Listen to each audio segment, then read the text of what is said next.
हाय, मैं हूं आपकी दोस्त और होस्ट शिखा। मैं लेकर आई हूं story time with Shikha news time HD TV पर। आज मैं लेकर आई हूं एक ऐसी स्टोरी जो कि बहुत ही इंस्पिरेशनल और बहुत ही मोटिवेशनल है, जो कि एक औरत की है। उनका नाम है राखी शर्मा। राखी शर्मा एक ऐसी लेडी हैं जिन्होंने अपनी बीमारियों से फ़ाइट किया है और वो आज अपनी बीमारियों से फ़ाइट करके इस मुकाम पर पहुंची हैं जहां पर उन्होंने अपना योगा सेंटर खोला है दुबई में। और वो इस योगा सेंटर में वही बीमारियों से जो लोग जूझते हैं उनके लिए वो योगा सिखाती हैं और उन्हें अपनी बीमारियों से कोप अप करने में मदद करती हैं। तो आइए हम जानते हैं राखी शर्मा से उनकी ज़बानी उनकी कहानी। Please welcome Rakhi Sharma on my show story time with Shikha. Rakhi, welcome on my show. Rakhi, आपकी स्टोरी जो है बहुत ही मोटिवेशनल एंड इंस्पिरेशनल है and no doubt that you are looking very fit. So Rakhi, please tell us that जो आपके स्ट्रगल्स के दिन थे, जो आपकी बीमारी थी, प्लीज़ उसके बारे में हमें कुछ बताएं। Thank you Shikha for inviting me in your show. And मैंने आपका शो देखा है, बहुत ही अमेजिंग है। बहुत ही मोटिवेशनल और इंस्पिरेशनल स्टोरीज आप लेकर आते हैं। और बचपन से वैसे मैं शिखा बहुत फिट नहीं थी। बचपन से ही मैं क्रॉनिक अस्थमा था मुझे, और इसके कारण आपको पता है कि कितनी परेशानियां होती है। बहुत बार मैं जैसे स्कूल भी मिस करना पड़ता था। कभी बार एक बार तो ऐसा हुआ कि मैं एग्ज़ाम भी नहीं दे पाई। फाइनल एग्ज़ाम के वक्त मैं बहुत ज़्यादा बीमार हो गई और मेरे मम्मी ने मुझे वो पेपर लिखा था। ओह, तो आपकी मम्मी ने वो पेपर लिखा तो आप पास हो गई थी उस एग्ज़ाम में? ऑब्वियसली मैं बहुत अच्छी थी पढ़ाई में। अरे वेरी गुड। सो आपको ये ख्याल कैसे आया कि आपको योगा सेंटर ही खोलना चाहिए? ऐसा नहीं है, कभी मैंने सोचा नहीं था इस बारे में कि मैं योगा सेंटर खोलूँगी, लेकिन मैंने बहुत ज़्यादा पुट ऑन किया था वेट। तो उसी वक्त हमारे एरिया में एक नया योगा सेंटर आया, तो मुझे लगा कि ये एक अच्छी प्रैक्टिस है। मैंने बहुत सुना था योगा के बारे में, तो मैंने ज्वाइन किया और वो मुझे बहुत ही अच्छा लगा। उसके बाद से बस मुझे लगा यही मेरा ड्रीम है और आई नेवर लुक बैक। तो योगा ने क्या आपकी मदद की? जब आप अस्थमा में थी तो क्या अस्थमा आपका चला गया योगा से, योगा करते करते? जब मैंने रेगुलर प्रैक्टिस की 2 साल, उसके बाद अचानक से एक दिन मुझे मतलब ऐसा लगा, मुझे पूरे बॉडी में बॉइल्स आए। और उसके बाद से मैंने मेडिसिन नहीं ली, क्योंकि I never used to believe in medicine. And मैंने बचपन से इतनी दवाइयाँ खा ली थी, तो मैंने डिसाइड किया कि मुझे नहीं लेना है मेडिसिन। और लेकिन फिर मैंने अपनी टीचर से बात की, तो उन्होंने कहा कि ये एक निशानी है कि आपके शरीर से जब बहुत पुराना क्रॉनिक डिजीज जब जाती है परमानेंटली, तो ऐसे ही होता है।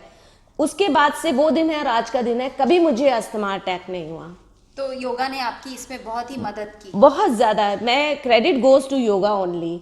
और मैं सबको यही कहूँगी कि अगर मैं आज की डेट में, जैसे डॉक्टर्स भी नहीं किसी को गारंटी देते हैं कि इस बीमारी का इलाज है, उनकी जुबान में हर बीमारी ट्रीटेबल है, क्योरेबल नहीं है, लेकिन मैं आपको गारंटी देती हूँ, just surrender yourself to me, और मैं आपको 1 साल का समय दें और मैं आपकी ये बीमारी जड़ से ख़त्म करके दिखाऊंगी। तो आप मुझे बताइए कि आपके हस्बैंड या आपकी इन-लॉज की तरफ से आपको क्या सपोर्ट मिला जब आपने बात की कि मुझे एक योगा सेंटर खोलना है, और योगा सेंटर ही क्यों?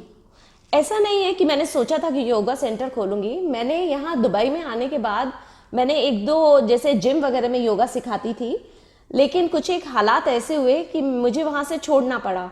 और उसके बाद सच बोले तो मैं इतनी डेस्परेट हो गई थी कि मुझे कुछ करना था। देन आई डिसाइडेड कि मुझे करना है, और मेरे हस्बैंड ने पूरा सहयोग दिया उसमें। बहुत अच्छी बात है। और आपके स्टूडेंट के बारे में बताइए। आपने जैसे कि मुझे बैक स्टेज बताया कि आपके स्टूडेंट हैं जो 67 ईयर्स ओल्ड हैं, तो उनको आप कैसे ट्रीट करती हैं? मतलब किस तरीके से आप उनको हैंडल करती है, योगा सिखाती हैं? कुछ उनके बारे में बताइए। देखिए, जो भी मेरे पास आते हैं, एक तो वो फिटनेस अवेयर होते हैं, और 67 ईयर ओल्ड के अगर वो योगा करने आ रहे हैं तो obviously they believe in yoga, इसीलिए वो आते हैं। और उनको मुझे सिर्फ थोड़ा सपोर्ट करना होता है, और वो वैसे ही बहुत अच्छा करने वाले हैं, तो और उनको बहुत अच्छा रिजल्ट भी मिलता है। लेकिन एक चीज़ मैं ये कहूँगी कि डोंट लूज़ योर पेशेंस, क्योंकि ये स्लो प्रोसेस है। At least it will take some time, and don't expect any magic. सही है। तो पेशेंस रखने से ही अच्छे रिजल्ट मिलते हैं, जैसे कि हम कहते हैं कि सब्र का फल मीठा होता है। तो आप मुझे बताओ कि योगा करते समय आपको किस हिसाब से डाइटिंग का ख्याल रखना पड़ता है?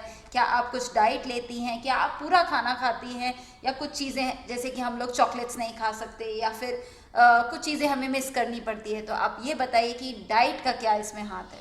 देखिए, हमारे योगा में ही कहा गया है कि आपका भोजन होना चाहिए सात्विक। सात्विक खाना का मतलब ये नहीं है कि वेजिटेरियन या नॉन वेजिटेरियन। सात्विक मतलब होता है फ्रेश।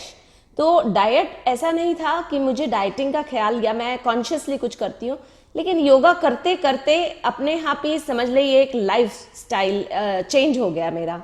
मैं मतलब अब मैं कभी सोच भी नहीं सकती, मैं बाहर बहुत ही कम खाना पसंद करती हूँ और पूरी तरह से सात्विक खाना ही खाती हूँ। तो आपका क्या डेली रूटीन होता है योगा करते वक्त? या सुबह 5 बजे उठते हैं? कैसे आप ये डेली रूटीन में मैनेज करते हो और फिर अपनी क्लासेस भी चलाते हो?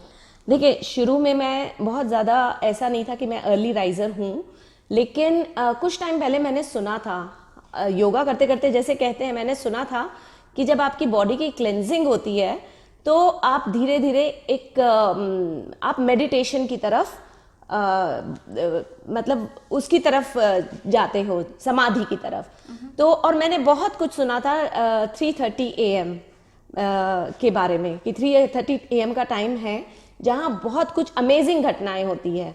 तो मैंने डिसाइड किया, हालांकि बहुत टाइम नहीं हुआ है, रिसेंटली ही मैंने शुरू किया है, लेकिन I wake up at 3:30 and I meditate for 2 hours and my day start at 3:30 no matter at what time I go to bed, maybe it's sometime at 11:30, not before that.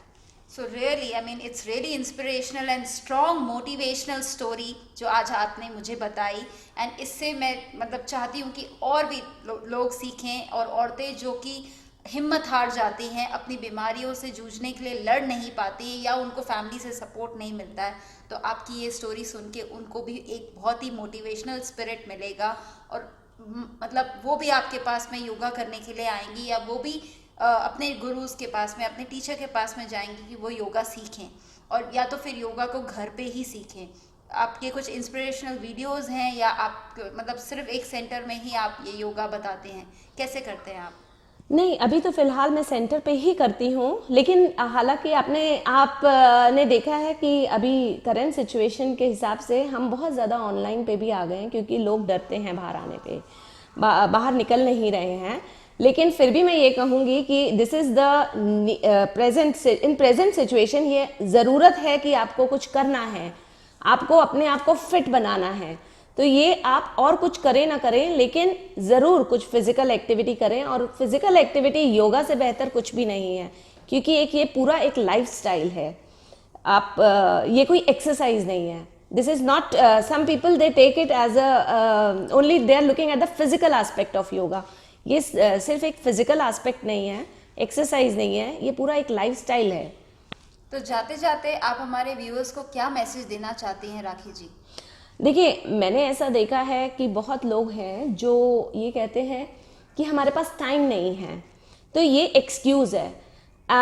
मैं उनसे यही कहती हूँ कि आप अपनी चीज़ों को प्रायोरिटाइज करें कि क्या प्रायोरिटी है, आपकी हेल्थ है या बाकी सब है। अगर if you are looking for one excuse you will get 100, लेकिन अगर आपकी प्रायोरिटी आपकी हेल्थ है तो definitely if you have time to sleep, if you have time to eat, you definitely will have time to do yoga. Okay, so that means early to bed, early to rise makes a person healthy and wise. So इसी तरह से आज हमारा show हम and करते हैं राखी शर्मा के साथ में। राखी शर्मा जो कि एक बहुत ही मोटिवेशनल एंड इंस्पिरेशनल लेडी हैं, इससे सबको हेल्प मिलेगी, मदद मिलेगी कि वो वुमेन्स आगे आए, या वो वुमेन्स जो जूझ रही हैं अपनी बीमारी से, नॉट ओनली वुमेन्स, मेन या बच्चे भी जो अपनी बीमारियों से जूझ रहे हैं, वो योगा करके इससे कुछ हेल्थ पा सकते हैं। तो शिखा, आप कब से ज्वाइन कर रहे हो? मैं आज और अभी से ही ज्वाइन करने के लिए रेडी हूँ ये योगा, क्योंकि इस योगा से मुझे बहुत इंस्पिरेशनल मिली है। I have also started doing Surya Namaskar at home. That's great. So really thank you so much, thank you Shikha, for being in my show Rakhi. तो जैसा कि आपने देखा कि आज मेरे साथ थी राखी शर्मा। राखी शर्मा लेकर आई थी एक बहुत ही मोटिवेशनल एंड इंस्पिरेशनल स्टोरी, जिसमें उन्होंने बताया कि उन्होंने अपनी बीमारी से कैसे बीमारी को फाइट किया है और बीमारी के बारे में बताया कि कैसे योगा ने उनकी ज़िंदगी बदल दी।